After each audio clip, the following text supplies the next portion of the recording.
Hey my loves, welcome back. Or if we've never met, hi, my name is Ty. Today we're looking at the Sun card in the tarot. This is a video response to the tag Top Tarot Trumps that was started by Marsha of Musings by Marsha. And actually, if you can believe this, I procrastinated on this one a little bit because, to be honest, I don't find the Sun card that interesting. I find it a little bit boring, to be honest. It's one of those ones where when it comes up in a client reading, it sometimes gets a little bit hard to think of synonyms for good, like just good. So getting ready to make this video, I consulted some of my books on this one, just to kind of refresh my memory on different interpretations for this card, maybe get some more synonyms for good. And I was quite inspired by what Paul Fenton Smith wrote in one of my favorite books, Advanced Tarot. And what he says is that the Sun is not specifically a card for victory, but rather for the pleasure that comes from knowing life is good when it is good. I really like that perspective because it makes a distinction between good events or circumstances and joy itself. So there are quite a lot of other cards that you can sort of think of that represent things like victory and success. So I kind of like this idea of the Sun being not that specifically, but being the experience of joy rather than the circumstances around it. He also reminds us that the Sun is one of those cards that's associated with the sign of Leo, and another is strength. And so there are a lot of kind of similarities and differences with those two cards that clue us in a little bit to what their meaning is. They both have to do with that kind of fiery passion and life force that we really associate with Leo. And in the Strength card, we were exhibiting restraint, I would say, kind of learning to temper that fire a little bit, show it kindness without allowing it to run wild. Whereas in the Sun, we're sharing that enthusiasm freely, just completely unbridled, naked on a horse, no bridle, no riding gear, completely free. So another gorgeous quote here that I think really sums it up well is, after discovering inner power and self-confidence in strength, this person, in the Sun, enjoys life. So I think that's a really nice way to tie those two cards together and to think of them in accordance with one another. Something else that I found really fun in this book was that he associates this card with creative and public-facing professions, and he included vlogger in the list, which is, sort of fun, having been making this series of videos. Just cute detail. It does feel pretty sunny to have gotten almost to the end of this series. So I want to begin with, yet again, a non-tarot card. This is my one oracle card for the video. So I've chosen this sunflower card from the Magical Botanical Oracle. The Smith-Waite Sun card has sunflowers on it, and Benabel Wen says that the sunflowers represent spiritual attunement and glory under the auspices of the heavens, which I think is just a very succinct and lovely way to phrase that. It's an imagery that I can really connect to a fair bit more than just the naked baby. The idea that there's like success and joy that you're experiencing and that it's blessed or ordained. Like the universe or God or whatever you believe in has kind of, blessed or affirmed these successes. And you've achieved not just what you desired, but what was right. It's like the universal God or spirit was the sun that shone on you and it helped you to grow and bloom like the sunflowers. And so in this card, obviously we have sunflowers. We also have a figure that's driving this chariot of the sun. And so for me, as a Hellenic pagan, I immediately see this as Helios. But the guidebook for this deck says that it could also be Apollo. It could be an either-or situation. And that's actually fairly common, not only in modernity, but in ancient times as well, a kind of conflation or overlap between Helios and Apollo. Their roles and their domains did have some regional variations and variations throughout history.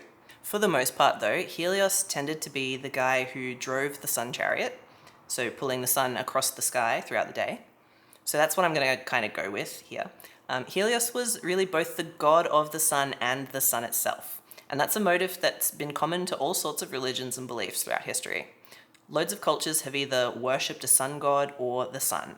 And actually the guidebook points out that sunflowers look like a child's drawing of the sun. So not only are sunflowers reliant on the sun, but they also look like it, kind of a as above, so below kind of thing going on there. This card is kind enough to have all of its associations written on it.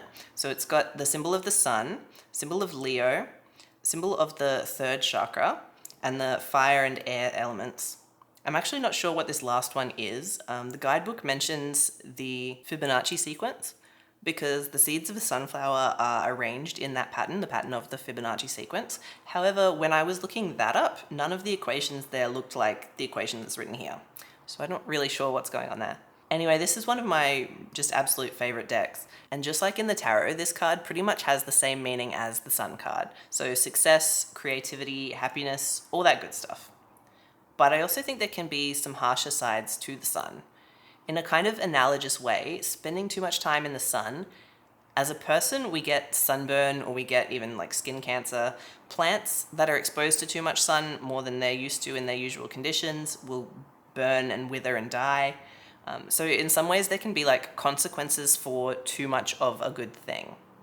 So one way that can kind of be drawn out into an analogy, I guess, is chasing joy or victory or good feelings at the expense of everything else. There's a term for that, and it's called hedonism, and it's generally thought to not be very sustainable long term. So, all cards have their nuances. Listen, while we're here, here's Apollo.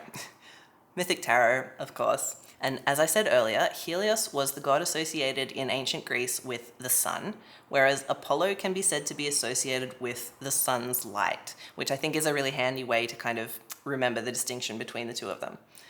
There's a very good description that I read of this, actually in a guidebook for another deck, which is the Greek mythology reading cards, and it says it like this.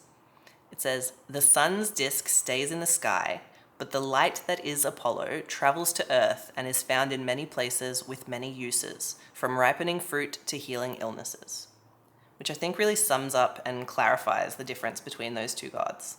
It also says that the centrality of the sun in astrology might explain why Apollo is also the god of prophecy, which I think is a really nice little connection to draw. In this card, Apollo is holding a lyre, which is the instrument traditionally associated with him. He's the god of music generally, but in particular stringed instruments, which is another nice tie-in for the Sun card, I think, with that idea that it can often represent creative people or creative pursuits and careers.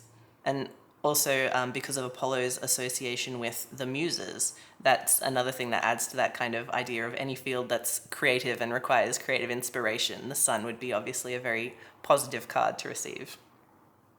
So just staying with the Apollo theme for one more card, we have this one from the Renaissance Tarot, and gay. I couldn't find that much information about who these two people are meant to be, but the guidebook just calls them youths, but the general consensus online does appear to be that they are a couple, so yay. And if you watched my video on the moon, you would have seen the previous card from that deck, which has a similar pair of youths, in that instance feminine, along with Artemis. So we have here Apollo and two masculine youths, and on the moon card, Artemis and two feminine youths. And I think it is 100% fair to claim Artemis and Apollo as sapphic and gay icons respectively. People much, much, much more articulate than me have already described why, but it's super, super common for queer people to have strong relationships with either or both of those deities, and I think it makes total sense. So I just love that that's a feature on both of these cards. So in the case of the Sun card, we can kind of apply a bit of that meaning of things coming to light, or perhaps even like living in the light.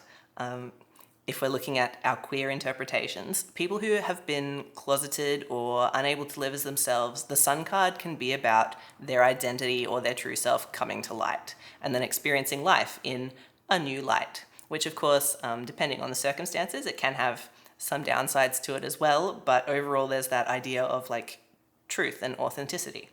On this card in the top left corner, we have Apollo with his lyre, and in the top right corner is a dolphin, which is an animal that's very strongly related to Apollo. There's hyacinths blooming on the card, and that flower actually got its name from another figure in Greek mythology, Hyacinthus, who was a lover of Apollo.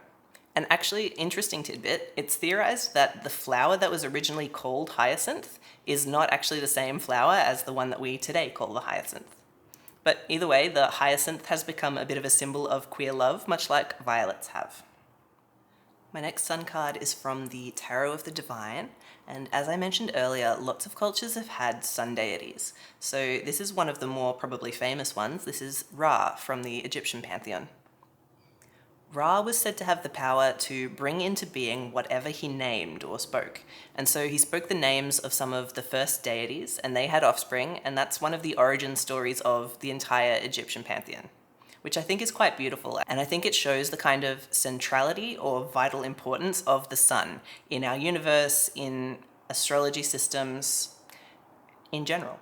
And bringing back that link between strength and the sun cards, in my video on the strength card, I talked a bit about Sekhmet and the tale in which she's sent to destroy humanity. And actually, it was Ra who sent her. See, after he made everything, he was the ruler of all of Egypt, but he was living as a human, and so he eventually began to age.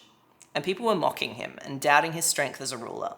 So he called for their demise, which again I think shows that danger of the sun, that danger of too much of anything, too much power or too much ego, or, draw from that story what you will. But the story goes that, once Sekhmet started killing everyone, he eventually felt sorry for them. So he stopped her rampage by getting her really drunk. But while all of this was going on, Isis made a venomous snake. And so then this snake struck Ra, and because he was becoming frail, he couldn't overcome the venom. As he was dying, Isis made a bargain with him that she would heal him if he revealed his secret name to her. And he did. And so she did, she healed him. And that's how Isis became the goddess of magic and healing, from this knowledge of Ra's secret name. Ra decided after that to leave the humans to rule themselves, take care of themselves, be their own problem. And so he took to the sky and he became the sun. And it's said that every night he descends into the underworld, where he travels by boat, returning to the sky each morning. I really like the art in this one. I think the really bright, vibrant colors just communicate what this card is about so clearly. And finally, we have the Sun from the 8 Coins Tattoo Tarot. This is one of my oldest decks, so forgive it being a bit bashed up. The border is one that I colored myself and it's a bit scraped off. But I wanted to include this one because I think it's simple and effective. I don't think I need a lot of stuff in my Sun card. There are some decks that I think in a way over-illustrate some of their cards, and the Sun seems to be a bit of a culprit for that. And for me, I find it oftentimes just too overwhelming and not very easy or practical to read with. So when I was choosing my favorite Sun cards, I actually realized I find the simplicity of this one really refreshing. We have obviously the sun, and we have sunflowers, and that's it. What else do you need? I do appreciate that the sun has a face in this card, because often in my readings, I find that directionality really comes into play. Cards interacting with each other based on which way figures or faces are facing. And so that's something that this deck is really good for, because almost all of the cards have at least one figure or face on them. So even though this card is a simplified version of the sun card, we still have that factor in there. You can see that here the sun's little eyes are pointing to the right. So oftentimes when this comes out in a reading, it's indicating the involvement of especially the card to its right. But yeah, aside from that little detail of the face, there's not all that much else going on in this card. It's just sort of a simple, happy card. Bringing back to those sunflowers, we have this idea of letting light, which is, God, universe, spirit, what have you, shine on you, help you grow, which is pretty simple stuff, but it's also pretty powerful, I think. So these have been my 5 favorite sun cards. I'm very, very glad that I got around to making this video, because actually it refreshed my memory on some of the associations that I do have with this card, especially some of those queer interpretations and the link to Apollo and the link to, queer identity that exists there, which I think I'll forever be associating the sun with hyacinths now. Let me know if we share any favorite sun cards. If you enjoyed this video, I would love a like. Feel free to subscribe if you're not already, and if you are, thanks, that's very cool of you. Thank you for watching. Take care, and I will see you in the next one.